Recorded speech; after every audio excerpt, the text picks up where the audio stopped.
¿Ya puedes hablar de China? ¿Recuerdan el video pasado en el que dije que gobiernos podían verse tentados a centralizar más poder siguiendo el modelo chino? Y no solo por ellos mismos, muchos lo piden a gritos, pensando que por replicar un modelo los resultados serán invariablemente los mismos o similares. Me voy a brincar un poco la parte del siglo XXI. Al rato hablamos de él. Empezaremos a ver la parte negativa, porque no todo es crecimiento económico y bienestar para la población. Empecemos, por ejemplo, con lo de la vigilancia. Está muy loco. No es como algunos quieren comparar con el buró de crédito, es un sistema de vigilancia masiva. China está llena de cámaras, muchas equipadas con tecnología de reconocimiento facial. El gobierno dice que es para la seguridad de la población, los criminales no tienen dónde esconderse. Y sí, para eso son las cámaras en la mayoría de ciudades del mundo. Ayudar a perseguir delitos que quedan grabados o pueden ser seguidos incluso en tiempo real. Pero las cámaras también protegen al partido, al igual que los ladrones, los disidentes o manifestantes pueden ser vigilados. Es decir, no es un sistema solo de seguridad, es un sistema de control social. Si te sales de la línea, probablemente el gobierno lo sabrá. Las cámaras no solo están en las calles, también dentro de los lobbies de hoteles, recepciones de edificios, centros comerciales, ese tipo de lugares. Y por supuesto, no se limita a cámaras. Una gran variedad de actividades, desde la compra de boletos para el tren o de tarjeta SIM hasta el uso de Didi, requiere que las personas presenten una identificación y con ello se vuelve posible darle seguimiento. También requieres presentar tu identificación para usar aplicaciones como WeChat, la app de mensajes más usada. Durante la pandemia, incluso se les pidió a los ciudadanos que descargaran una app para seguir y restringir sus movimientos, pero no como acá que era opcional. Con la información, fotos, voz, rutas, relaciones, qué compras, etcétera, que se recopila, es posible identificar patrones criminales, pero también comportamientos que suenan a protestas, antes de que sucedan. Pues aquí pasa más o menos igual. No se usan para controlar movimientos de activistas o disidentes, al menos no todavía. Lo usan empresas para saturarte de marketing, está parcializado, es decir, no todos tienen la misma información. Tú puedes restringir a qué les das acceso, luego que no sepamos cómo ya es otro boleto. Pero este sistema de vigilancia también se usa para el sistema de crédito social. No es solo que no te vuelvan a prestar porque no pagaste la tarjeta de crédito. El sistema asigna puntajes a los ciudadanos basados en su comportamiento. Incluye también tu comportamiento en línea. O sea que si estás pensando en escribir "tío fascista resentido", piensa que podría afectar tu calificación. Espera, creo que sí me está gustando. No solo restringe tu crédito, también restringe a dónde puedes viajar, limita empleos y hasta prohibición para usar servicios. El gobierno chino monitorea de cerca la actividad en Internet a través de un sistema conocido como la Gran Muralla Digital, que regula el acceso a información y bloquea sitios web extranjeros críticos al régimen. Por supuesto que su apertura comercial no se extendió a medios de comunicación o redes sociales como Google, Facebook, Twitter o X. Bueno, aquí sí los apoyo, qué porquería de red social. YouTube, Instagram, Reddit, Dropbox, WhatsApp, Signal. Por supuesto, ni en sus formas digitales puede haber New York Times, Washington Post, BBC News, Bloomberg, Human Rights Watch, Reporteros Sin Fronteras o el Tío Financiero. Hasta RT, que no está bloqueado por la Gran Muralla Digital, está restringido.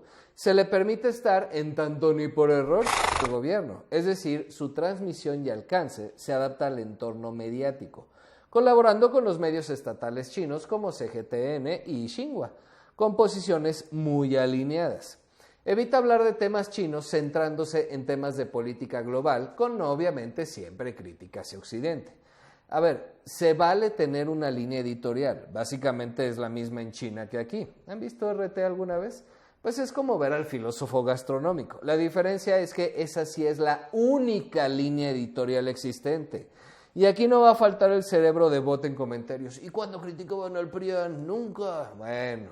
¿Es todo? ¿Te parece poco? No se le permite la entrada a redes como WhatsApp porque ahí opera WeChat, Weibo y Baidu, que dominan el mercado.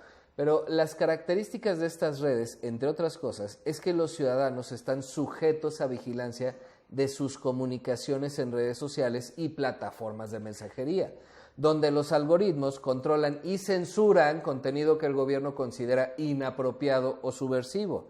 O sea, imagínate que escribes muchas groserías en un comentario de YouTube. El algoritmo lo enviará a revisión del creador del video y este decidirá si lo publica o no. Igual el dueño del canal puede borrar comentarios que no le gusten. El canal es propiedad privada. En el caso del tío financiero podemos decidir qué comentarios aceptamos y cuáles no. Pero nada impide que crees tu canal personal diciéndole a neoliberal, vendepatrios, facho y comunista, que es el tío financiero. ¿Comunista? Pues así me dijo el gusano libertario. Yo no le puse así, aclaro, así se llama su canal, no me vean a mí, como cuatroteístas. Así son los fanáticos, nomás repiten discursos sin cuestionarse tantito, en fin. La cosa es que en lugar de ser privado quien decide si algo se publica o no, el gobierno es quien revisa todos y cada uno de los comentarios, a través de sus algoritmos, claro. Si solo te censuraran, pues bueno, X, pero no, puede ir desde una advertencia como una llamada muy amigable o directamente visita de las autoridades locales para reconvenirte muy amablemente de no hacer esas cosas, como el buen PRI en sus tiempos, hasta detenerte en casos muy graves, cuando consideran la información una amenaza para la estabilidad social. Por ejemplo, un video del tío financiero obviamente ameritaría cárcel. Algunos subnormales lo festejarán, excepto que si fuera para el otro lado, ni siquiera conocerían el nombre de su cabecita de algodón, imbéciles. No es cuando me conviene lo dejo y cuando no, no. Ahora imagina lo mismo, pero hasta en lo que escribes en WhatsApp. Las plataformas obviamente están obligadas a eliminar contenido inmediatamente que se les solicite sin mayor explicación. En casos menos graves puedes perder tu empleo, empresa y ya cuando te va bien la policía te puede detener hasta 15 días sin un juicio, o sea, lo que aquí conocemos como prisión preventiva oficiosa, que se usa para delitos como delincuencia organizada, homicidios dolosos, violación y abusos a menores, secuestro, trata de personas, uso de armas exclusivas del ejército. ¿Notan la diferencia entre esto y publicar un meme diciendo que Xi Jinping se parece a Winnie Pooh o no? Y aún así, México ha sido muy criticado por tener esta figura, la prisión preventiva oficiosa, pues atenta contra la presunción de inocencia. Así que Morena, obviamente dentro de su reforma judicial, en lugar de eliminarla, ha decidido ampliar el catálogo de delitos que ameritan prisión preventiva oficiosa, porque el pueblo es primero, hijos de la gran... Pero no sean autoritarios. Vean los videos de supremacía y la reforma judicial. Pues me parece que exageras, la CIA hace lo mismo. No, bueno, ya te voy a censurar. Sí, claro que hace lo mismo, por eso estás aquí diciendo tus borradas libremente. La joya es la automatización y uso de inteligencia artificial que tiene como objetivo predecir y prevenir comportamientos indeseables en lugar de reaccionar ante incidentes. Suena bien, ¿no? La verdad sí, con tal de que controlen la delincuencia. Pues sí, cuando lo comparas con Estados Unidos, los índices de delitos como robo, asaltos y otros del estilo en áreas urbanas son mucho menores. Con medidas punitivas severas, el sistema judicial chino, que aún aplica la pena de muerte, junto con el sistema de crédito social que premia o castiga el comportamiento, ha creado un ambiente social donde la ciudadanía tiende a autocensurarse, como en Cuba. ¿Han viajado a Cuba e intentado platicar con cualquier persona de a pie? No le sacas ni media palabra. Cuba, con métodos más rústicos en los que los vecinos temen que cualquier vecino sea informante. Los chinos más sofisticados, pero es lo mismo. Antes lo hacían al estilo cubano, de hecho. Sin embargo, los niveles de delincuencia en países como Japón o Singapur, que tienen fuertes políticas de control social, pero mucho menos invasivas, son menores. En Europa, por ejemplo, se tienen no tan sofisticados métodos de vigilancia, aunque sí hay muchas cámaras de vigilancia, pero fuertemente regulado por leyes de privacidad, además de respetar libertades civiles, como la libertad de expresión, acceso a información y esas cosas que sí están restringidas en China. Aunque claro que no faltan idiotas como estos wokes de la economía y la política que promueven leyes estúpidas, pero tema de otro video. Lo que trato de decir es que los índices de delincuencia son similares. Sin embargo, en Europa hay un respeto por los derechos humanos y la privacidad. Además de que la información en China y los datos jamás son transparentes. Tienes que creer lo que diga el gobierno.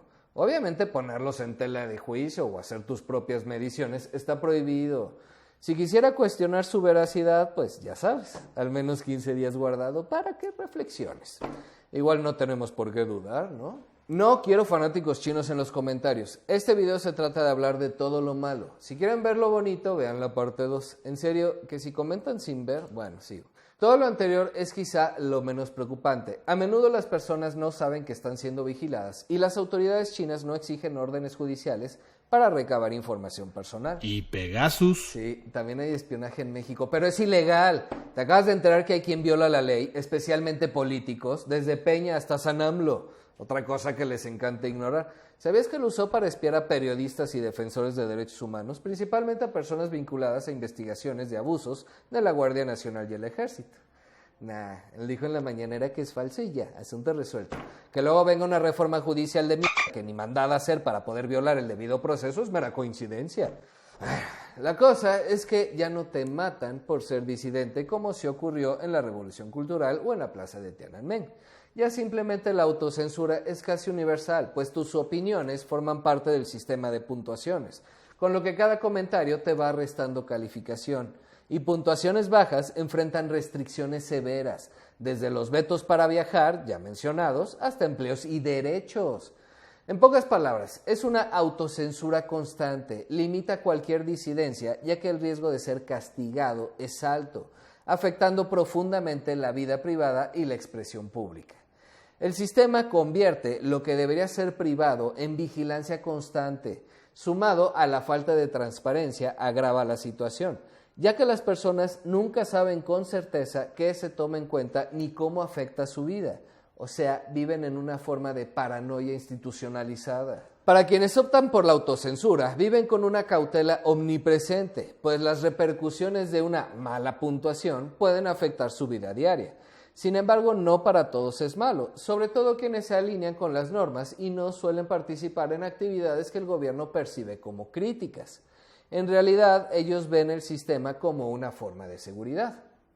Bueno, al menos eso dicen, porque ¿cómo podríamos saber lo que realmente piensan? Pero para quienes tienen opiniones distintas o muestran interés en temas considerados sensibles, el ambiente es una red invisible de control y riesgo. Y luego dicen que China no es 1984 de George Orwell. Veamos. Vigilancia constante y omnipresente, autocensura y conformidad, castigos y recompensas para modelar el comportamiento. Pero no hay control del pensamiento. Claro, porque no existe la tecnología y claro que las personas pueden tener ideas contrarias al Estado, siempre que no las expresen. ¿Te das cuenta de lo estúpido? Vaya. También diríamos que en 1984 el Estado nunca ofrece libertad personal, no engaña a nadie. En cambio, en China, el sistema se justifica en nombre de la estabilidad social, la seguridad y el bien común. No sé qué está peor. También en China tienen cierta privacidad en sus casas, aún. Pero ya sabemos que estos aparatitos escuchan, aunque no los estemos usando. Aquí se usa para mandarte mierda publicitaria, entre otras de Temu, por cierto. Cuento que por haber mencionado Temu, el próximo anuncio que me salga será de ellos. La otra diferencia, antes de que me lo digan, es que en China sí se permite cierta expresión mientras no cruces líneas rojas específicas. Puedes hacer un poco de resistencia pacífica y protesta, aunque limitada. ¿Cuál sería esa línea roja? Pues pregúntale a Xi Jinping a ver si te dice. ¿No pusiste atención respecto a que nunca se sabe con certeza? Al próximo burro que me compare el buró de crédito con esto, verá. ¿Qué otro tema tenemos pendiente? ¿Qué hay sobre la crisis de bienes raíces? Por varias décadas, la economía china dependió del desarrollo inmobiliario como motor de crecimiento económico impulsado por el crecimiento demográfico. Esta industria fue una fuente importante de creación de trabajos y el mercado inmobiliario funcionó como un mecanismo de resguardo de valor para la creciente clase media china, ya saben, porque los bienes raíces siempre suben. Además, los gobiernos locales dependían de los ingresos generados por las ventas de terrenos en las ciudades en expansión. Todo China estaba involucrado en esta industria, pero en los últimos años el efecto de desaceleración del crecimiento poblacional ha tenido un impacto en la demanda de vivienda y las políticas restrictivas que afectaron al consumo debido al COVID-19 comenzaron a generar presiones sobre el sector inmobiliario. Además, se presentaron algunos cambios regulatorios por parte del gobierno chino para disminuir riesgos, para ellos como gobierno, claro, que dejaron a los desarrolladores con grandes montos de deuda y una cantidad importante de desarrollo sin terminar. El sector inmobiliario ha sido aproximadamente el 25% del Producto Interno Bruto chino y un constante generador de empleo en décadas recientes, por lo que los problemas que experimenta este sector se pueden convertir en grandes preocupaciones para China, incluso para el mundo. En el 2005 comenzó el ciclo de apreciación inmobiliaria. Apreciación, raro, ¿no? Socialismo, valor dependiente de oferta y demanda. No sé, algo no cuadra, ya no diré más. Para el 2009 había triplicado su valor en todo China, pero ojo, ese aumento nunca es eterno, aunque en el transcurso de pocas décadas nos parezca así. Reflexionemos un momento. Hace 100 años había 10 millones de personas en México. Muy pocos tenían dinero para comprar o construir una casa. Luego, poco a poco, más personas tienen dinero, pues con la industrialización, en lugar de hacer un par de zapatos, ya pueden hacer 100. Ya tienen dinero, o sea, ya otras personas se dedican a hacer otras cosas, la economía crece, pero junto con ellos, millones más. Así, cada vez más personas tienen los recursos. Además, ya no somos 10 millones, somos 100. Sube porque es escaso, pero no el ladrillo o el cemento, el espacio, la tierra en donde la quieres. Construye arriba de la casa de tus padres o arriba del cerro, verás lo barato que sale. Pero ese aumento solo será constante mientras la demanda siga en aumento. Cuando llegue el momento en el que haya más casas disponibles que personas solicitándolas, ¿qué creen que va a pasar? Bueno, pues eso le pasó a China. Debido a la estructura fiscal, los gobiernos locales se habían vuelto cada vez más dependientes de los desarrollos de infraestructura para generar ingresos. Indudablemente hablamos de estupendas políticas públicas para fomentar la construcción de vivienda. Pero ya que se llevó a cabo una centralización de la recaudación de impuestos y los gobiernos locales pasaron de recaudar 78% del impuesto total a solamente el 50%, aunque seguían realizando el 70% del gasto, y además se impuso una política de presupuestos locales balanceados y deuda cero, se volvió muy complicado el financiamiento de desarrollos de infraestructura. Igual ya no la necesitaban, pero échenle coco. Trataré de explicarlo más simple. A mediados de los 90 se permitió a los gobiernos locales arrendar terrenos para recabar ingresos sin tener que compartirlos con el gobierno central. Pero, debido a que los gobiernos locales no podían emitir deuda directamente, recurrían a vehículos de financiamiento que sí podían emitir deuda en los mercados financieros.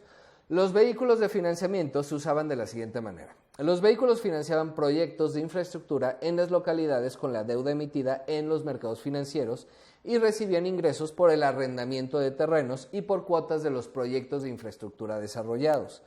Estos ingresos los usaban para pagar la deuda contratada y en caso de que se presentaran necesidades de liquidez, el vehículo podía emitir más deuda para cubrir las obligaciones. El éxito de este esquema dependía de la apreciación de la tierra por los desarrollos de infraestructura y con esto las rentas de los gobiernos locales aumentaban y la economía se desarrollaba. ¿Les suena crisis inmobiliaria del 2008? ¿No? No es lo mismo. No es igual, pero hablamos de sobreoferta.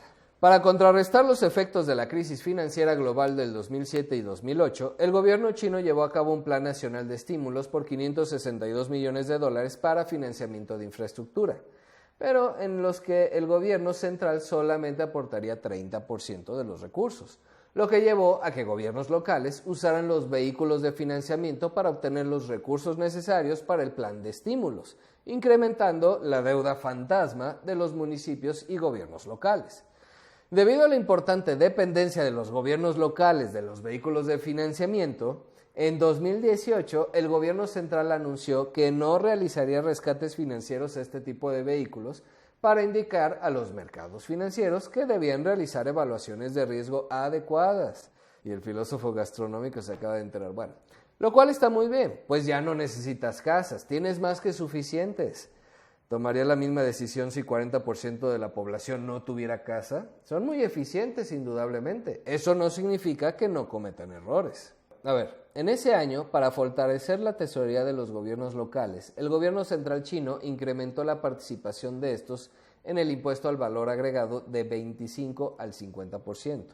Ya que los derechos de uso de la tierra representaban entre el 60 y el 80% de los ingresos locales, y los bonos de vehículos especiales representaban el 39% del monto de los bonos corporativos del mercado doméstico de deuda, claro, con niveles de riesgo muy variados. Para 2020, la dependencia de vehículos de financiamiento significaba 4.5 trillones de dólares. ¿Pero quién escribe esto? Otra vez está en inglés, 4.5 billones de dólares en español, del monto emitido a través de ellos, equivalente al 23% del mercado de bonos chinos, o sea, como sus CETES, pues. El Fondo Monetario Internacional estimó que de 2018 a 2023 la deuda de gobiernos locales se duplicó para valer 9 trillones de dólares, o sea, 9 billones, que es el 50% de la producción del país. Pero China no tiene deuda, saquen la cuenta. Y hablamos solo de bonos, bueno, ahora hablamos de la deuda china mejor. En 2020, siguiendo la máxima de evitar el rescate de vehículos de financiamiento y debido a los altos niveles de deuda del sector inmobiliario, tanto de desarrolladores como de gobiernos locales, al creciente número de desarrollos no finalizados, que son un montón, hay literalmente ciudades fantasma, y al aumento de los precios de las propiedades, Xi Jinping comenzó una supervisión más estricta del mercado inmobiliario, bajo la premisa de que las propiedades son para vivir, no para especular. Les digo que ya volvió el drama. Qué lindo, ¿no? Dejo la especulación cuando me conviene para que construyan, y ya luego mejor ya no. El gobierno permitió la especulación por más de 3 décadas. Está bien, se vale, pues. La concentración de la participación de mercado de las 50 más grandes desarrolladoras inmobiliarias pasó de 26% en 2013 a 60% en 2019, bajo las narices de Xi Jinping, lo que significaba mayores riesgos sistémicos para la economía china, mayor capacidad de negociación de estas empresas con gobiernos locales para obtener terrenos y mayor control sobre el establecimiento de precios de viviendas para la venta. O sea, China ya andaba tocando terrenos libertarios, ahora sí. ¿Ven por qué no se debe? ¿Para qué me molesto, verdad? No van a entender. La cosa es que esto llevó a la implementación de las 3 líneas rojas, que era una regulación para limitar el endeudamiento de los desarrolladores basado en 3 métricas financieras que revisarían los reguladores chinos del Banco del Pueblo de China, el Banco Central de China y la Secretaría de Vivienda y Desarrollo Urbano Rural.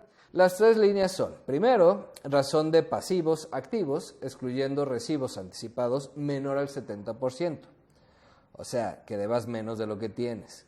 Segundo, apalancamiento neto menor al 100%, o sea, no puedes invertir más capital proveniente de deuda que capital propio. Y tercero, razón de efectivo a deuda de corto plazo mayor a una vez, o sea que tienes el 100% del capital para pagar tus deudas a menos de un año. Si los desarrolladores fallan en el cumplimiento de una sola de estas líneas, los reguladores aplican límites a su capacidad de incrementar sus niveles de deuda. Benditas regulaciones. Ay, libertarios de veras. ¿Sabían que México tiene más regulaciones? Aunque son distintas, pero bueno, luego les explico eso. Con estas medidas, el gobierno chino busca, primero, controlar el incremento de los precios de la vivienda, porque su incremento en las últimas 2 décadas la había vuelto inasequible para millones de personas, lo que ha pasado en todo el mundo. Segundo, administrar el mercado de tierra, evitando el acaparamiento de terrenos por parte de desarrolladores para evitar el incremento de precios por esta práctica. Contrario a lo que creen, al menos en México eso no ha pasado. No hay 50 desarrolladores que controlen el 60% del mercado. Ni siquiera en Estados Unidos pasa eso. Eso es lo que pasa, libertarios. Bueno, ya. Tercero, racionar el crédito al sector inmobiliario, con el objetivo principal de reasignarlo a otros sectores que podrían ser más productivos. Cuarto, reducir la ciclicidad del mercado inmobiliario, principalmente a políticas públicas de restricciones a las compras o imposición de precios máximos. El gobierno chino buscaba implementar un mecanismo de largo plazo para el mercado inmobiliario, pero claro, esto es posible porque su población ya no crece. Otra vez, si necesitaran más casas, no pondrían estas reglas. El sector inmobiliario ya no será más un motor de crecimiento para la economía china. Toca hacer una adecuada distribución y cambiar de estrategia. ¿Recuerdan lo de entrar a terrenos no explorados anteriormente? Debido a la importancia sistémica del sector inmobiliario, el gobierno implementó controles más estrictos para asegurar un futuro más estable. Sin embargo, estas medidas significaban un proceso forzado de desplazamiento de los grupos desarrolladores inmobiliarios que afectará, como ya mencionamos, la economía china. Según Standard & Poor's, de las empresas que calificaban en el 2020, solamente el 6% podrían cumplir con las 3 líneas, cuestión que de todas formas solamente permitía un incremento en deuda de 15% al año. En octubre de 2021, 14 de los 30 desarrolladores más grandes de China habían violado por lo menos una de las 3 líneas. Estos chinos capitalistas brincándose regulaciones. Ay. Además de la presión para los desarrolladores inmobiliarios para adecuarse a las nuevas reglas de financiamiento que limitaban la capacidad de crecimiento de las empresas y ponían presión sobre su liquidez. El COVID-19 restringió además algunos canales de financiamiento que afectaron seriamente a la industria. Como siempre sucede, algunas empresas inmobiliarias tuvieron mejores desempeños que otras por sus menores niveles de apalancamiento, por la mejor calidad de activos y por la capacidad de terminar desarrollos inmobiliarios y venderlos. Pero hubo grandes perdedores que por su tamaño e importancia sistémica también fueron considerados too big to fail, o sea, demasiado grandes para caer, como había sucedido con la crisis subprime en Estados Unidos. Evergrande es el segundo más grande desarrollador de China. Es un desarrollador con participación tanto privada como estatal, que tuvo un gran crecimiento entre el 2009 y el 2017, multiplicando su valor al menos 8 veces más. Aunque durante el proceso de esta apreciación también se convirtió en el desarrollador inmobiliario más endeudado a nivel global. La deuda no es inherentemente mala, pero puede generar ciertos riesgos en las compañías y si una empresa es dependiente de ella para solventar requerimientos de liquidez, puede ser peligrosa. ¿Vieron el video de Crisis 2008? ¿Cuál era la razón para desregular el mercado inmobiliario? Bueno, la intención era que cada norteamericano tuviera su casa, fomentar el desarrollo de vivienda. Las inmobiliarias gringas se endeudaron y vendieron su deuda, pero no toda la deuda era buena, o sea, no estaba bien calificada, o sea, que hubiera seguridad de que los deudores pagaran, pues bueno. Debido al importante apalancamiento de Evergrande, en el momento que se implementaron las 3 líneas, no logró cumplir y con esto se vio limitada su capacidad de obtener más recursos por deuda, lo que lo llevó a experimentar problemas de liquidez. El grupo Evergrande comenzó como desarrollador inmobiliario y después se diversificó en energía, vehículos eléctricos, parques de diversiones, equipos de fútbol, entre otros. También comenzó un desarrollo de $15.5 billones para desarrollar la isla artificial más grande del mundo en el Mar del Sur de China. No conformes con esto, la empresa comenzó a usar financiamiento de ventanilla, es decir, directo de las personas, para tapar sus huecos de recursos financieros y poder pagar otras obligaciones. ¿Recuerdan la parte de que Evergrande es una empresa en parte propiedad del gobierno chino, verdad? No van a comentar burradas, por favor. Se dice que incluso directivos de la empresa presionaban a sus subalternos para adquirir estos productos. Se parecen a los del municipio de Neza, ¿se acuerdan? De la alcaldesa de Morena que vaya. El riesgo de estos productos y su comercialización eran muy cuestionables y su uso asemejaba a sistemas piramidales para cubrir huecos financieros que se volvieron insostenibles con la desaceleración del mercado inmobiliario. Hola, Enron, esos malditos capitalistas. No, espera, ¿parte propiedad estatal del Partido Comunista? Hagan sus maromas mentales. Para marzo del 2021, Evergrande estaba buscando reducir su deuda en $23.3 billones, pero seguía en expansión, con 63 proyectos iniciados en la primera mitad de ese año. Por otro lado, tenía $19 billones en deuda emitida en mercados internacionales. Entre los principales tenedores se encontraban Ashmore Group con $400 millones, BlackRock también con 400 y UBS con $300 millones.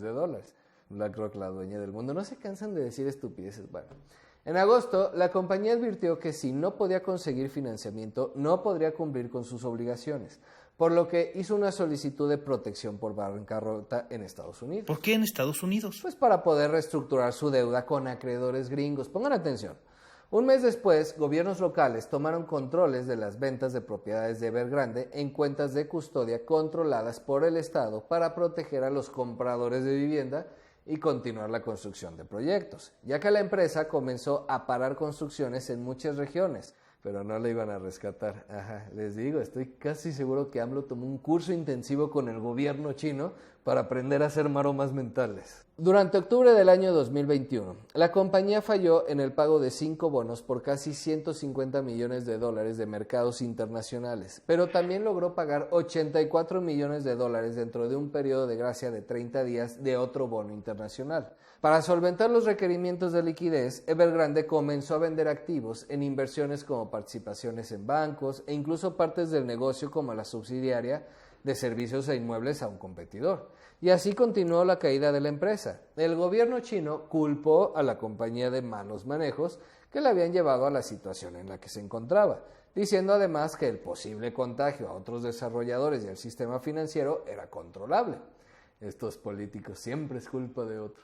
El gobierno también comenzó demoliciones de proyectos bajo sentencias de construcciones ilegales y finalmente en el 2023 el director del Consejo de Administración de Evergrande y líder local del Partido Comunista fue arrestado por transferir fuera de China activos sin que fuera claro que la compañía podría cumplir con la finalización de los proyectos inmobiliarios. Empresario y político al mismo tiempo. Raro, ¿no? Esta mafia del poder está en todos lados. ¿Y cuál fue su sentencia? Pues aún no ha recibido una sentencia judicial completa, al menos hasta donde me quedé, pero enfrenta sanciones graves. La Comisión Reguladora de Valores le aplicó una multa de $6.5 millones aproximadamente y le prohibió de por vida participar en el mercado de valores. Y Evergrande fue multada por más o menos $700,000, no bueno, por falsificar ingresos y emitir bonos fraudulentos. Pero se le castigó, no como en Estados Unidos, que los CEOs hacen lo que quieren. ¿De qué hablas? Bernard Madoff fue condenado a 150 años de prisión y obligado a liquidar todos sus activos, no una multita. Y Jeffrey Skilling de Enron a más de 24 años de cárcel y $45 millones en restitución. A ver, es que, ¿por qué me hacen parecer pro-yankee? Solo no digan idioteces de China y ya. Lo que sí es que es un claro ejemplo de cómo en el modelo económico chino de socialismo de mercado, primero está el beneficio popular y después los intereses comerciales. El gobierno chino generó la crisis con sus reformas y estrategias, con incentivos mal implementados que generaron gobiernos locales y desarrolladores altamente endeudados que fomentaron la especulación inmobiliaria y con ello se dio un incremento muy importante de los precios de la vivienda. Ya para corregirlo tomó medidas igualmente drásticas que pusieron en problemas de liquidez al modelo de negocio que se había generado, haciendo que muchos desarrolladores cayeran en problemas de liquidez y encontrando chivos expiatorios, de paso. A ver, más simple. Imagina que quieres construir casas para todos, rápido, en 10 años. Para lograr eso, no puedes emplear todos tus recursos, el mundo no se detiene, así que acudes a la deuda. Por otro lado, para lograrlo, también requieres una cantidad de mano de obra monumental, quizá el 20% de tu población, desde arquitectos, ingenieros, sobre todos. Con lo cual, esta deuda y ocupación te harán crecer muy rápido económicamente. Si en México se hiciera algo así, sin duda rebasaríamos el 10% de crecimiento anual. El tema es, ¿qué harás con ese 20% de la población cuando hayas terminado de construir las casas? Tu caída en el crecimiento económico será espectacular. No saben hacer otra cosa, no están diversificados, estarán desempleados y dejarán de consumir otros bienes y servicios. Y para colmo, tienes una deuda enorme en la que si no hiciste bien tus cuentas de casas y te sobraron o no te compraron tantas como esperabas, ¿cómo la pagarás? Obviamente es una simplificación, pero ya se entiende, ¿no? La riqueza es algo que se va construyendo. Debe haber equilibrios. La calidad de vida de tu población, acceso a vivienda, salud y demás no puede ser diferente a la complejidad alcanzada de tu economía. O sea, no puedes tener un palacio si aún vives del autoconsumo de maíz y frijol. En otras palabras, por muy feo que suene, si no sabes hacer nada, pues ¿qué quieres? Y sí, hay buena y mala planificación estatal, pero debe haberla. Por eso, la educación y tecnología son fundamentales, no el reparto de dinero. Igual el mercado libre es capaz de aberraciones aún más grandes. Ya lo veremos en otro video, a ver si ahora sí los hago entrar en la cabezota. Por mientras, vean el video de patrones de consumo. En 2023, Country Garden, que es el mayor desarrollador privado de China, también comenzó a tener problemas para cumplir sus pagos de deuda, por lo que se volvieron a encender todas las alarmas en el sector inmobiliario chino. La compañía vio una reducción de más de 40% en las ventas y con $200 billones de pasivos a esa fecha y un montón de deuda en mercados internacionales de 11 billones, anunció que no estaba en posición de cumplir sus obligaciones. Para esa fecha, más de la mitad de los 50 más grandes desarrolladores estaban en quiebra, por montos estimados entre 115 y 175 billones de dólares en deudas en mercados financieros internacionales fuera de China. Una de las principales preocupaciones del gobierno chino es que se terminen los proyectos inmobiliarios y las políticas que ha implementado para contrarrestar la crisis en el sector es buscar proveer fuentes suficientes de liquidez para desarrolladores sin fomentar la especulación que incrementó el precio de las viviendas. Esto lo ha buscado a través de abrir el financiamiento a desarrolladores vistos como responsables y controlando el crédito para adquisición de vivienda para mantener una demanda limitada. La estrategia del uso de la vivienda como un instrumento de ahorro, que fue uno de los principales impulsores del boom inmobiliario, o sea, la especulación, fue considerado como una estrategia no aceptable por el gobierno chino. Les digo, son unos genios. Es lo que viene diciendo el tío financiero desde hace años y apenas le hacen caso, pero bueno. Tú sigue comprando depas para rentarlos. Lo que vivieron tus padres no es lo que vivirás tú, en fin. El impacto en la demanda por vivienda ha generado una reducción de 20% en los precios de vivienda desde el 2021. 20%, ¿se imagina? Pero aquí no paran de subir, igual en Estados Unidos. Otra vez, ¿qué parte de China se superaceleró? Construyó en muy poco tiempo mucho más de lo que necesitaba, sustentó buena parte de su crecimiento económico en ello y ahora está estancado. Por un lado, ya no necesita más casas. Por otro lado, millones de empleos dependen de eso. Las deudas son enormes, por lo que no pueden simplemente abaratar las casas o regalarlas. Y la única forma de pagarlas es encontrarle salida a esas empresas. Pero que en México la demanda de vivienda no haya sido satisfecha al 100% no significa que no pasará. No es tan buen negocio para ti rentar una casa o depa, aunque no sepas hacer bien las cuentas a largo plazo. A menos que seas un desarrollador. No mezclemos temas, por favor. En el corto plazo se la encareces a otras personas y en el largo plazo dejará de ser demandada. Además del riesgo de que un gobierno, por necesidad o simple populismo, intervenga en el mercado, pues se enfrenta a una crisis social. Pero tú haz lo que quieras, libertario. A principios de este año, el gobierno chino comenzó un programa para que los gobiernos locales adquirieran propiedades terminadas de los desarrolladores y las convirtieran en viviendas socialmente asequibles, usando 41.5 billones de dólares en fondos baratos del Banco Central. Pero no van a rescatar, en serio, puras maromas mentales. Pero no están rescatando a la empresa. ¿Qué necio eres? Tampoco en Estados Unidos, ni siquiera aquí, se rescata el ahorro, la industria, los empleados. Pero piensa lo que quieras, otra vez. Son discursos políticos, vaya. El programa también incluye una reducción en la tasa de interés hipotecaria y de los enganches requeridos para los préstamos hipotecarios para fomentar la adquisición de vivienda. Sin embargo, hay preocupaciones sobre la dimensión del programa de rescate y su posible eficacia, ya que el valor de la vivienda no vendida, de proyectos sin terminar y de terrenos no usados es de 4.1 trillones de dólares. Bueno, otra vez 4.1 billones en español. A la que me hace las investigaciones ya le voy a jalar las orejas, ¿eh? Aquí se habla español, señorita. 2.4 billones los cálculos más conservadores. La estimación de los fondos requeridos para llevar la oferta de vivienda a los niveles del 2018, año en el que el mercado inmobiliario llegó a su máximo, es de 970 billones de dólares para todas las ciudades. 970,000 millones. Ustedes muy bien. Por lo que al plan de asignar 41.5 billones de dólares se ve como un esfuerzo que no resolverá la situación. Pero 41.5 billones es más que 970,000. Sí, reclámale otra vez a la del London School of Economics, que solo habla inglés. En español son 41.500 millones, o sea, necesitarías casi 20 veces eso para que te alcance. Específicamente, la vivienda ya comprada y pagada sin terminar requiere 450 billones de dólares para ser completada, por lo que el riesgo de pérdida de la inversión por parte de los compradores es altísimo y podría generar pérdidas patrimoniales a las personas. Aproximadamente el 70% del patrimonio de las familias chinas se encuentra en bienes raíces. Ay, si tan solo escucharon al tío financiero. Lástima que ya esté censurado. Otra complicación es que los gobiernos locales no tienen canales para conseguir mayor financiamiento, por lo que la política podría quedar incompleta por esta falta de acceso a recursos por parte de los gobiernos locales. Pues no entiendo, ¿en qué nos afecta? China es la segunda economía más grande del mundo. Si Evergrande y Country Garden no pagan sus deudas, pues imagínate.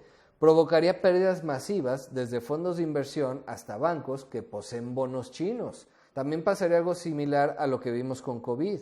Si la economía china se desploma por la pérdida de patrimonio del chino de clase media, veríamos despidos en las empresas que fabrican en China, lo que podría afectar las cadenas de suministro.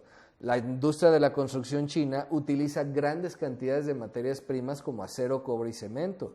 Su desaceleración afectaría los precios y exportaciones de países productores. Y la confianza e inversión global se vería afectada y un montón de cosas más. Pero para variar, ya se nos hizo largo el video. ¿Ya los aburrí? Creo que ahora sí no entendí nada. Sí, bueno, pues tenemos un montón de temas pendientes más. Y además súmenle que la propiedad privada en China no es tan así. Recuerdan la parte 2, son contratos a 70 años si bien te va. Eso también afecta al mercado. Por eso, la propiedad privada no puede estar sujeta al capricho de quienes deciden cuánto dura ese derecho. Sí, bueno, deudas, impuesto predial, muchas cosas con las que puedes perder tu propiedad privada. Temas filosóficos que tocaremos en el próximo video. Así que tocará hacer cuarta parte. Ahondaremos también en los efectos de una crisis china para el resto del mundo, pero especialmente para ellos mismos. La guerra comercial, retomaremos el tema del intervencionismo chino en otros países, su economía del siglo XXI. Hay muchos temas más. Es fascinante y enredada China, no la simplificación que hacen unos burros. Pero como ya habrán notado, su supremacía no es tan inminente como parece. Tiene muchos retos por delante, aunque políticamente parece estar ganando la batalla de propaganda con sus mercenarios, otro tema que analizaremos. Pero mientras tanto, ocúpate de nada mejor cuando terminemos la siguiente parte. Adiós.